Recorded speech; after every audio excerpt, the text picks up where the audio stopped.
이게 가능하다고. 일본 에도 시대에 생긴 지금은 상상도 못할 문화의 비밀. 지금은 상상도 못할 문화가 일본 에도 시대에는 아주 흔하게 일어났는데 당시의 사회, 경제, 위생 개념과도 깊이 연결되어 있던 이 문화는 어떻게 되었을까? 이것은 그냥 야한 문화가 아니었고 시대적인 배경과 다양한 이유가 숨어있는 문화였다. 당시에는 개인 욕조가 없었으며 공중 목욕탕, 센터를 이용해야 했고 목욕탕이 좁아서 남녀 따로 분리할 공간이 없었기에 그냥 다 같이 씻자. 실제 이러한 분위기가 만연했다.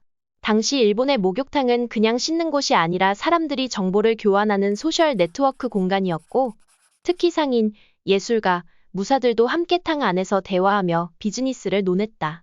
일본은 청결을 엄청 중요하게 여긴 나라였는데 목욕은 단순한 씻기가 아니라 정신까지 맑게 하는 신성한 행위라고 여겼으며 남녀가 함께해도 문제될 게 없다고 생각을 한 것이다.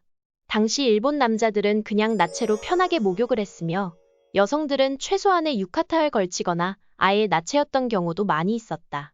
공식적으로는 혼욕은 단순한 목욕일 뿐이라지만 성진국답게 일부 지역에서는 풍기문란한 사건이 일어나는 경우가 많아 일부 여성들은 탕 안에서 수건을 입고 들어가기도 했다.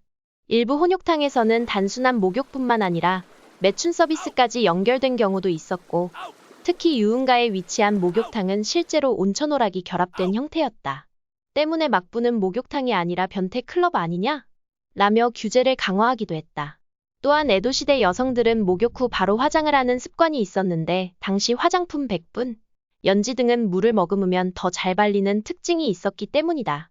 그래서 여성들은 목욕을 하면서 화장까지 마치는 것이 일상적이었는데 즉 목욕탕은 단순히 씻는 곳이 아니라 패션과 미용을 챙기는 공간이기도 했던 것이다. 혼욕도 한때는 전성기였지만 결국 막부에 의해 규제되었고 에도시대 후반 금지령이 등장해 남녀 혼욕은 금지됐고 목욕탕 남녀 공간을 따로 분리했다.